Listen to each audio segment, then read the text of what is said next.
अंधकार की भी। यदि किसी की सीमा नहीं होती तो केवल कड़े परिश्रम की। आपने देखा तो होगा, रात कितनी भी काली हो, सितारे परिश्रम से उससे लड़ते रहते और अंत में सवेरा आ ही जाता। आंधियां पंछियों के बसेरे को तहस नहस कर देती, किंतु पंछियां अपने परिश्रम से उसे पुनः बना ही लेती, क्योंकि सीमित को असीमित से हारना पड़ता और परिश्रम असीमित। राधे राधे। इस संसार में सबसे बड़ा पाप क्या है? कोई कहेगा असत्य, कोई कहेगा छल, तो कोई कहेगा लालच।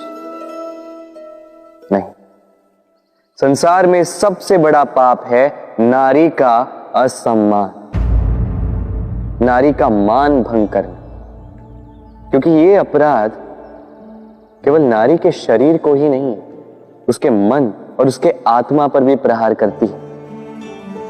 फिर प्रश्न ये उठते हैं कि जिसने भी ये अपराध किया है उसे दंड क्या दिया जाए?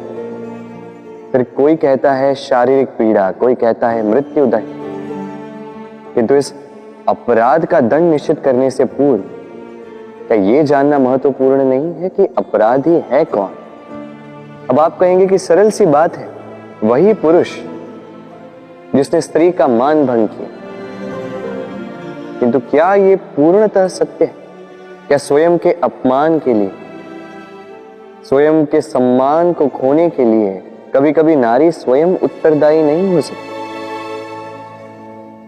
सोच के देखिए, सम्मान खोने से बचने के लिए पहले सम्मान की सीमा पर दृष्टि रखना आवश्यक है। रावण सीता का हरण इसलिए कर पाया क्योंकि सीता ने भोलेपन के कारण रावण का उस सीमा को लांघना सरल कर दी।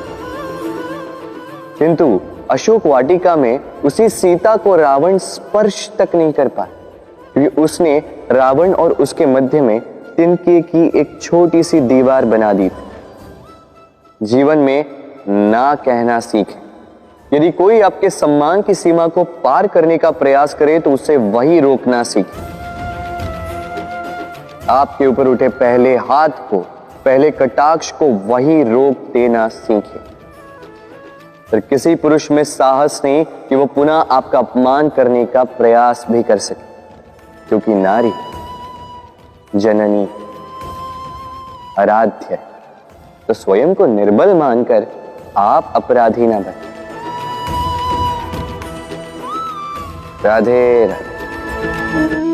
प्रकृति ने हर जीव में एक भाव भरा है ताकि वो निश्चल ना रहे, कुछ न कुछ कर्म करता रहे, और वो भाव है भूख।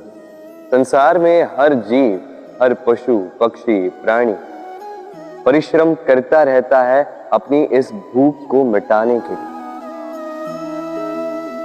परंतु क्या अन्य जीवों की भांति मनुष्य की भूख भी पेट तक ही सीमित रहती? तन की भूख मिटाते मिटाते कब ये भूख मन और माया की तृष्णा में बदल जाती है पता ही नहीं चलता। और अधिकतर ये तृष्णा धन संग्रहित करने तक ही रह जाती।